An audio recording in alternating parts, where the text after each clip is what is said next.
Hey everyone! So recently, a viewer commented if we could model a character from arms, to see how the character's springy arms worked. We might do a character from arms eventually, but in the meantime, I figured I could go over a couple of ways to animate spirals. Before we start, go into the Edit menu, Preferences, under the Add-on tab, find Add Curve, Extra Objects, and enable it. Shift A to add an object. Under Curve, add a logarithmic curve spiral. Find the options over here, change the height to something like 0.1. Increase the amount of turns, I'm going to use 24. And I don't want my computer to explode, so I'm going to drop the steps to 12. This method is easier to set up the more space you have. So I'm going to change the height to something like 0.2, and that looks pretty good. You can use any of these curve types. I'm going with Bezier. Add another curve, this time a circle. In edit mode, scale it down considerably. Boop. Select our spiral again. Click this green curve tab. Under Bevel Object, select our Bezier circle. You can adjust the circle curve at any time to change the spiral curve's appearance. I'm going to disable the Bevel Object's visibility. In Front Ortho View, add a path. I use the view alignment usually. Select all the control points in edit mode and rotate it -90 degrees. Grab and move it up on the Z-axis so that the bottom is close to the spiral origin. I only want 3 control points, so select these 2 points and delete them. Switch pivot point to 3D cursor and scale the curve so that it's roughly the height of the spiral. Switch the pivot point back. Select the top control point and hit Ctrl H and hook to a new object. Do the same for the middle and the bottom. In object mode, name these empties accordingly. And Shift D to duplicate the top empty, name it something like stretch. With the stretch empty selected, Control select the spiral and tab into edit mode. Select all with A if it isn't selected, and hit Ctrl H, hook to selected object. Select the stretch empty and move it on the Z axis something like 3 meters. Select the spiral again and go into the modifier tab. Under the hook modifier, change the radius until the hook's fall off pulls all of the spiral up except for the very bottom. Grab the stretch empty again and move it back down 3 meters to its original position. I'm going to add an armature and use it to control our empties so that we can add poses to our curve. Select the armature and tab into edit mode. Select the bone and duplicate it 3 times. Now's a good time to name the bones. I'm going to name them after the empties. Select the middle empty, Shift S, to move cursor to selected. Go into the armature, select the middle bone, and Shift S to move selected to cursor. Do the same for the last 2 bones, just drop them both in the same place. Select the spiral, add a curve modifier, choose the NURBS path, and use Y as the deformation axis.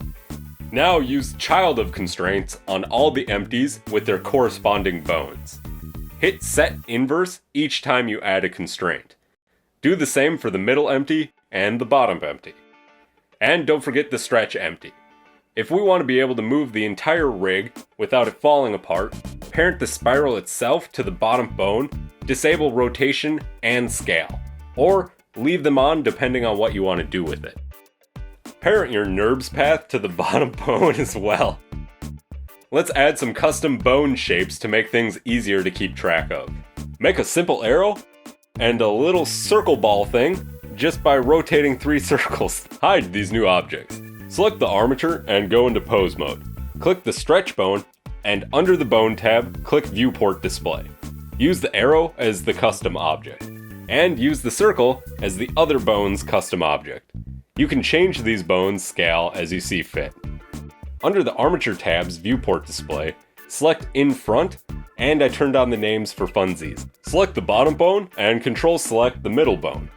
Hit Control-Shift-C, select Child of.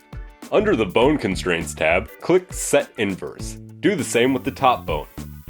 And also the stretch bone, only disable scale and rotation. Now to keep things simple looking, disable the visibility of everything except for the spiral and the armature. Now select the armature and go into pose mode, and play around with the armature's poses.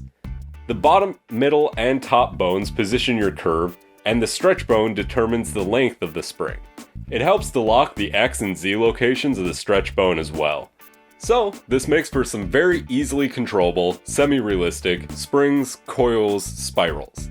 If anything, the stretch bone might be a little annoying, but it's pretty cool to be able to have it spring out and in along a path. You can use Alt, G, R, and S to reset your bone transformations.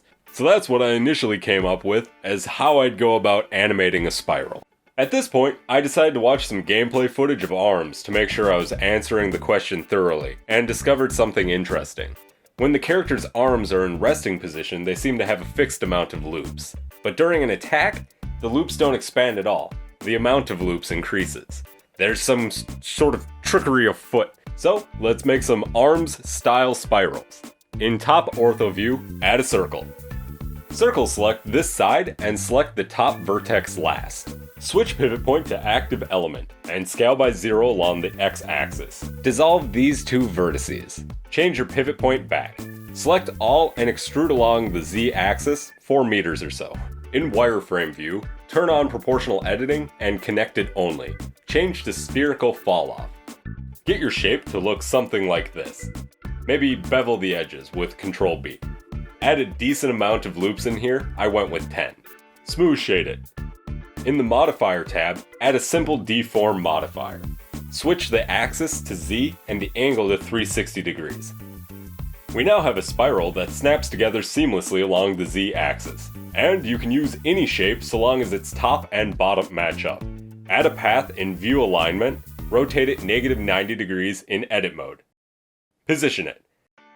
Change the pivot point and scale it by 2 along the Z-axis just to confirm that our modifiers work. Delete the extra control points. With the path selected, apply its rotation. Select the spiral object, apply an array modifier. Give it a relative offset of 1 on the Z-axis. Under Fit Type, choose Fit Curve, and select the NURB path. Select Merge. Add a curve modifier. Choose the path again. Use the Z-axis. And it's basically done besides the armature.